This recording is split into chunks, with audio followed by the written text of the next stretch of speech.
اعوذ باللہ من الشیطان الرجیم، بسم اللہ الرحمن الرحیم۔ دیکھیں اذان گرامی، مولا امیر المؤمنین علی ابن ابی طالب علیہ السلام نے جناب کمیل ابن زیاد النخعی کے بارے میں فرمایا، اے کمیل یاد رکھو کہ علم مال سے بہتر ہے، کیونکہ علم تمہارے حفاظت کرتا ہے اور مال کی تمہیں حفاظت کرنا پڑتی ہے، اور مال خرچ کرنے سے گھٹتا ہے لیکن علم صرف کرنے سے بڑھتا ہے، اور مال و دولت کے نتائج و اثرات مال کے فنا ہونے سے فنا ہو جاتے ہیں۔ سبحان اللہ۔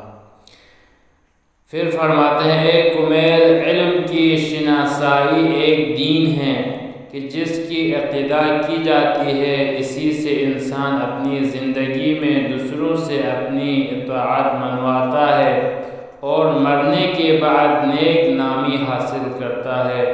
یاد رکھو کہ علم حاکم ہوتا ہے اور مال محکوم۔ سبحان اللہ۔ اے کمیل، مال اکٹھا کرنے والے زندہ ہونے کے باوجود مردہ ہوتے ہیں، اور علم حاصل کرنے والے رہتی دنیا تک باقی رہتے ہیں۔ بے شک ان کے اجسام نظروں سے اجل ہو جاتے ہیں، مگر ان کی صورتیں دلوں میں موجود رہتی ہیں۔ اس کے بعد حضرت نے اپنے سینے اقدس کی طرف اشارہ کیا اور فرمایا، دیکھو یہاں علم کا ایک بڑا ذخیرہ موجود ہے، کاش اس کے اٹھانے والے مجھے مل جاتے۔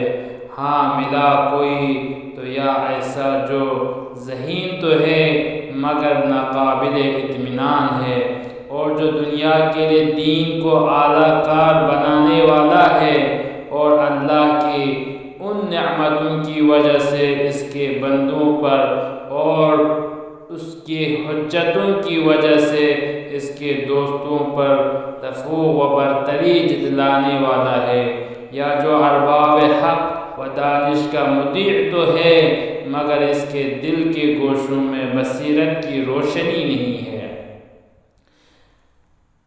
بس ادھر ذرا سا شبہ عارض ہوا کہ اس کے دل میں شکوک و شبہات کی چنگاریاں بھڑکانے لگیں، تو معلوم ہونا چاہیے کہ نہ یہ اس قابل ہے اور نہ وہ اس قابل ہے، یا ایسا شخص ملتا ہے کہ جو لذتوں پر مٹا ہوا ہے اور بآسانی خواہش نفسانی کی راہ پر کھینچ جانے والا ہے، یا ایسا شخص جو جمع آوری و ذخیرہ اندوزی پر جان دیے ہوئے ہیں۔ یہ دونوں بھی دین کے کسی امر کی رعایت و پاسداری کرنے والے نہیں ہیں۔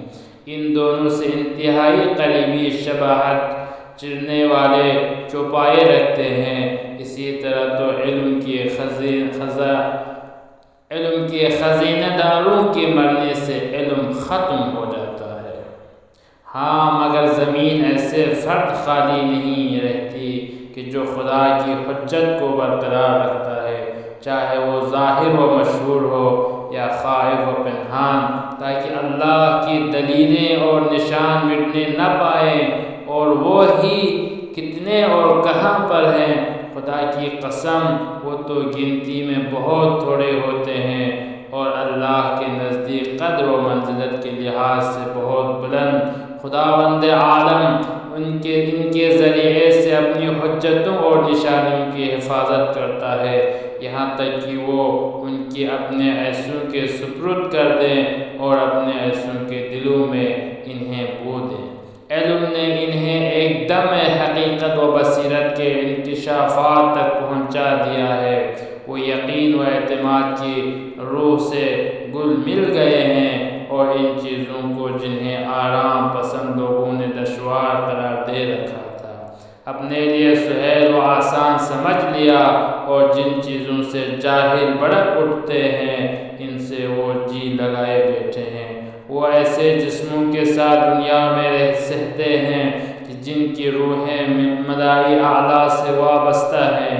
یہی لوگ تو زمین میں اللہ کے نائب اور اس کے دین کی طرف دعوت دیتے ہیں۔ دعوت دینے والے ہیں۔ ہائے ان کے دین کے لیے میرے شوق کی فراوانی۔ پھر حضرت نے کمیل سے فرمایا کمیل مجھے جو کچھ کہنا تھا کہہ چکا، اب جس وقت چاہو واپس جاؤ۔ کمیل ابن زیاد نخعی علیہ السلام اسرار امامت کے خزینہ دار اور امیر المؤمنین کے خواص اصحاب میں سے تھے۔ علم و فضل میں بلند مرتبہ اور زہد ورع میں امتیاز خاص کے حامل تھے۔